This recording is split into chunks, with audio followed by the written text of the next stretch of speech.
Good morning champion. நம்ம கூட motor vehicle inspector aspirant இருக்காரு மகேஷ். இப்போ மகேஷோட நம்ம தெரிஞ்சுக்கலாம் ஒரு 6 டேம் தெரிஞ்சுக்கலாம். ஃபர்ஸ்ட் டேம் வந்து என்னன்னு பார்த்தீங்கன்னா it is called as laminate strain or linear strain. Laminate strain or linear strain என்ன சொல்றாங்க?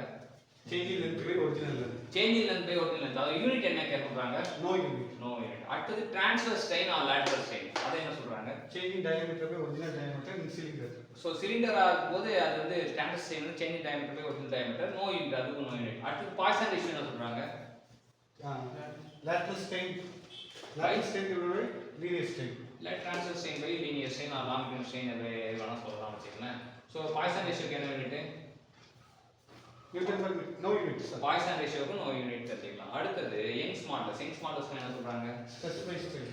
Is linear stress by linear strain சொல்லலாம். Shear modulus or rigidity modulus என்ன சொல்றாங்க? Shear stress by shear strain.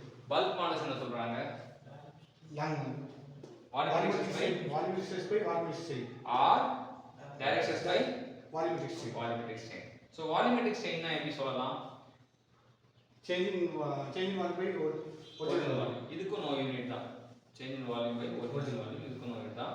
Young's modulus, rigidity modulus, bulk modulus அது unit வந்து newton per metre square. Newton per metre square. Dimension பாத்தீங்கன்னா m l t power minus 2 divided by l square. அப்ப m l power minus 1 t power minus 2. So 1 minus 1 minus 2 தான் அவரோட dimension. So volumetric strain ஜெனரலா சொல்றது எப்படி சொல்லுவாங்க?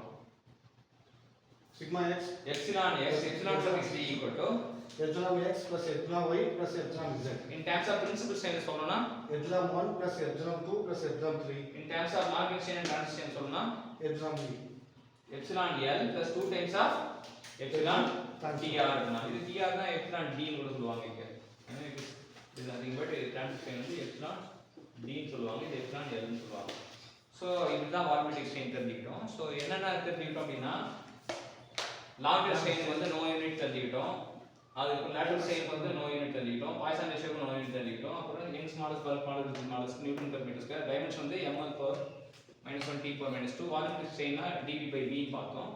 அப்புறம் in terms of normal ஸ்ட்ரெயினையும் பார்த்தோம், இன் டர்ம்ஸ் ஆஃப் பிரின்சிபல் ஸ்ட்ரெயினையும் பார்த்தோம். அப்புறம் வந்து லென்த் அண்ட் டயாமீட்டர் ஸ்ட்ரெயினையும் பார்த்தோம். ஸோ எல்லா கான்செப்டையும் நம்ம கற்றுக் கொடுத்த மோட்டார் இன்ஸ்பெக்டர் ஆஸ்பிரண்ட் வந்து மகேஷ்க்கு தேங்க்யூ சொல்லுங்கள்.